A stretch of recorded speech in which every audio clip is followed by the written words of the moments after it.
हस्तरेखा शास्त्र में आपकी हथेली केवल एक उपकरण नहीं है, ये आपकी भावनात्मक संरचना का नक्शा है।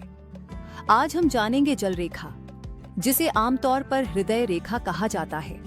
एक ऐसी रेखा जो आपकी भावनात्मक गहराई, संबंधों के पैटर्न और इस बात को प्रकट करती है कि आप प्रेम और पीड़ा को कैसे महसूस करते हैं। स्थान, लोकेशन।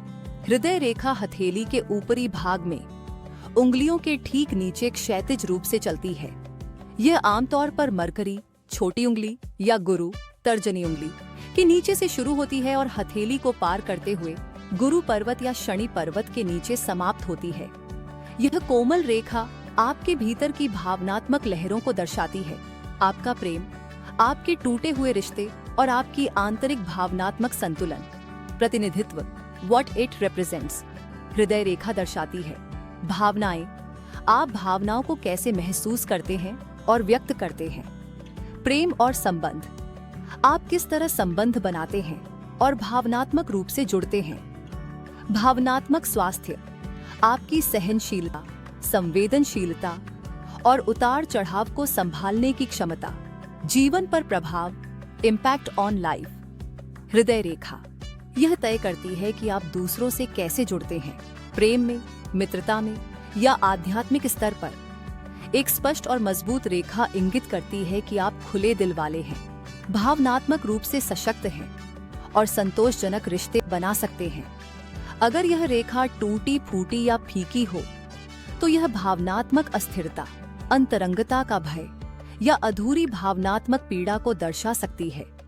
यह रेखा यह भी दर्शाती है कि आप प्रेम और दर्द को कैसे संभालते हैं। क्या आप दिल टूटने से उबर सकते हैं? क्या आप सुरक्षित और स्थायी रिश्ते बना सकते हैं? इन सवालों के जवाब अक्सर इसी एक नाजुक रेखा में छुपे होते हैं।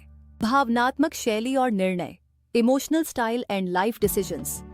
इस रेखा की ऊंचाई भी बहुत मायने रखती है। अगर रेखा उंगलियों के पास ऊंची है तो आप भावनाओं से प्रेरित निर्णय लेते हैं, गहराई से महसूस करते हैं और जल्दी प्रतिक्रिया देते हैं। अगर यह नीचे मस्तिष्क रेखा के पास है तो आपकी सोच भावनाओं से आगे निकल जाती है। आप खुद को खोलने में संघर्ष कर सकते हैं। जहां यह रेखा समाप्त होती है वह भी संकेत देती है। गुरु पर्वत के पास समाप्त होने का मतलब है आदर्श प्रेम, वफादारी और उच्च दृष्टिकोण की चाह। शनि पर्वत पर अंत, व्यक्ति अधिक संकोची, स्वतंत्र या भावनात्मक रूप से दूर हो सकता है। संदर्भ में व्याख्या, इंटरप्रिटेशन, कॉन्टेक्स्ट। हृदय रेखा को पढ़ते समय हाथ के प्रकार और अन्य पर्वतों के साथ इसका संबंध अवश्य देखें। जल हाथ में यह भावनात्मक संवेदनशीलता और अंतर्ज्ञान को बढ़ाता है।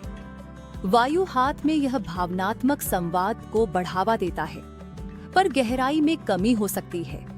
दायां हाथ सक्रिय, वर्तमान भावनात्मक व्यवहार और प्रेम की स्थिति को दर्शाता है।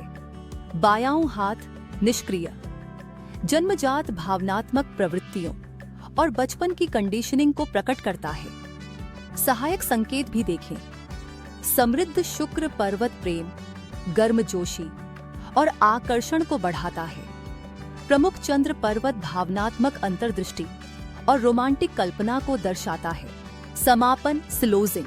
आपकी हृदय रेखा केवल एक रेखा नहीं है, यह वह भावनात्मक पटकथा है जिसे आप वर्षों से अपने भीतर लिए घूम रहे हैं। यह बताती है कि आप कैसे प्रेम करते हैं, कैसे भरोसा करते हैं, कैसे टूटते हैं और कैसे खुद को फिर से समेटते हैं। तो अगली बार जब आप अपनी हथेली देखें, सिर्फ ये मत पूछिए कि कौन आपसे प्रेम करता है, पूछिए आप कैसे प्रेम करते हैं।